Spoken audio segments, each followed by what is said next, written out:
Tous les jours, tu grossis, mais tu ne sais pas pourquoi. Dans cette vidéo, je vais te donner 8 raisons pour lesquelles tu grossis sûrement et tu ne t'en rends pas compte. Attention, parce que la 7e, c'est l'excuse de tous les parents. C'est parti. Bonjour et bienvenue sur ma chaîne Be Beautiful. Moi, c'est Audrey et sur ma chaîne, je t'apporte non seulement de la bonne humeur, mais des astuces pour vivre sainement à petit prix. Alors, si mon contenu t'apporte, n'hésite pas à lâcher un petit pouce bleu. J'espère que tu as passé une bonne semaine et que tu te rapproches de tes objectifs. En tout cas, moi, ma semaine, elle a été plutôt productive. D'ailleurs, tu verras les résultats à la fin lors de la pesée. Cette semaine, j'ai fait une vidéo sur l'alimentation où je t'ai parlé de glucides, de protéines, de lipides. Mais en vrai, est-ce que ça te parle vraiment? Parce que là, je vais te donner 8 raisons pour lesquelles tu grossis sûrement. Et du coup, je vais t'apporter aussi des alternatives pour que plus jamais celle-ci n'impacte ta vie. La première raison est que tu crois tout ce qu'on te dit.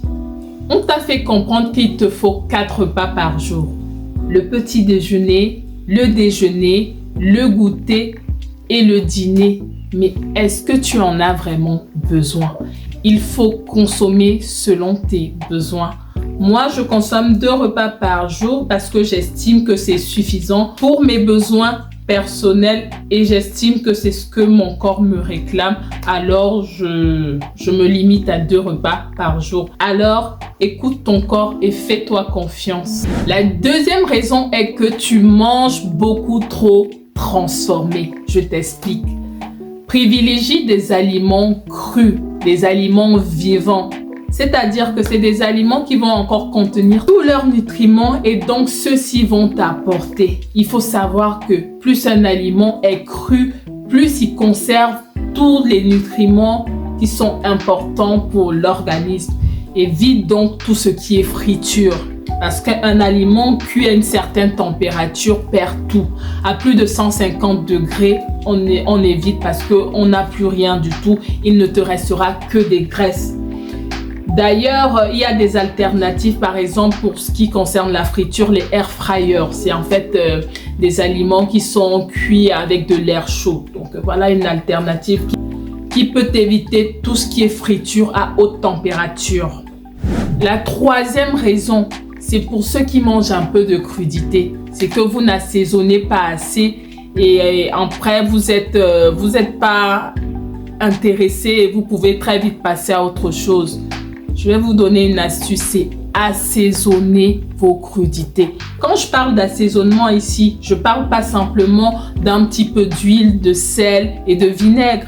Non, je vous parle de découper des émincés d'échalotes, du persil frais, du paprika, rajouter un petit peu de poivre pour rehausser le goût, un peu de moutarde et ainsi vous aurez de bonnes vinaigrettes qui vont assaisonner vos repas et qui vont vous donner envie. La quatrième raison, c'est que tu ne manges pas des quantités raisonnables. Je vais te donner un exemple. En entrée, par exemple, tu vas prendre une salade d'avocat, des œufs à côté et pour te donner bonne conscience, tu vas mettre 2 petites feuilles de salade. Et comme si ça ne suffisait pas, pour le repas, tu vas prendre 3, 4, voire 5 morceaux de poulet. Sérieusement, est-ce qu'on fait ça? Et pour finir, c'est toi qui vas prendre 1 à 2 tranches de gâteau. Et pour te donner bonne conscience, tu vas avoir un peu de salade, de pastèque. Là, tu vas te dire, bon, je vais prendre le dessert pour le digestif.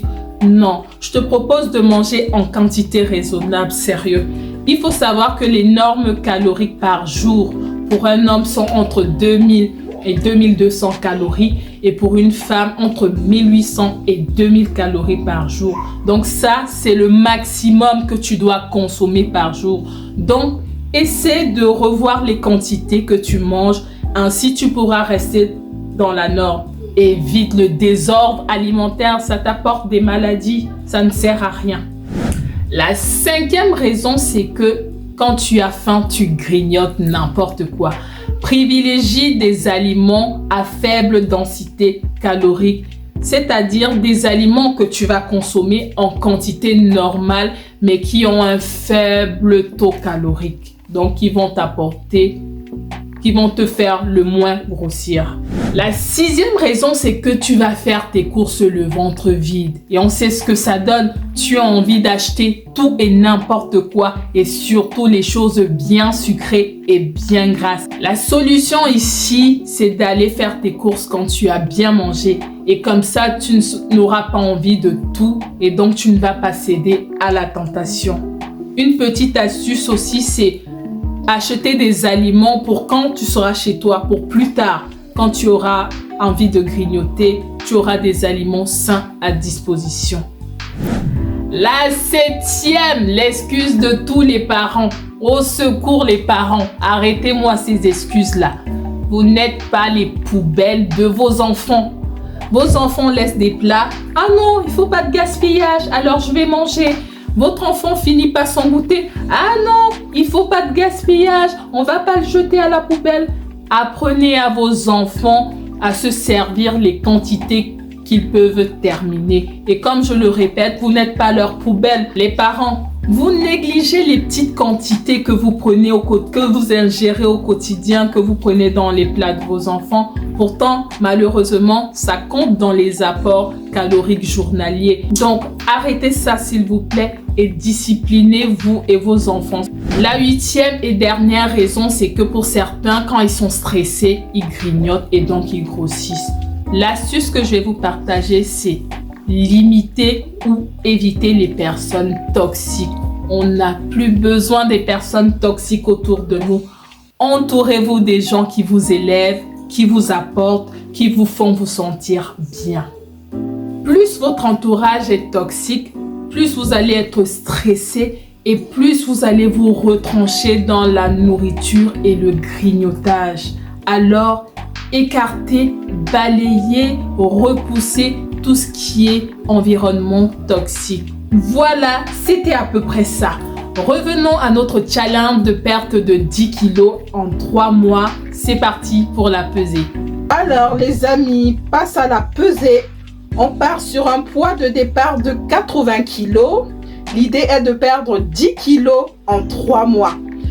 Si on revient à mon poids d'avant, il était de 67 kilos. Si je peux le retrouver, tant mieux. Mais si je ne le retrouve pas, au moins perdre 10 kilos. Donc, verdict. Là, on est sur un poids de 76,5. Donc, 1,5 kg de perdu. Donc, les amis, on reste motivé. On continue la course ou la marche. On mange sainement. Et rendez-vous pour les résultats finaux dans 3 mois. Et oui les amis, j'ai perdu 1,5 kg. Je suis très contente, c'est très chouette. En tout cas, j'espère que de votre côté, vous avez également des résultats et que vous poursuivez les efforts pour votre challenge. Je vous envoie plein de bonnes vibes. Je vous souhaite de passer une bonne semaine. Je vous fais plein de grosses bises. Bye bye.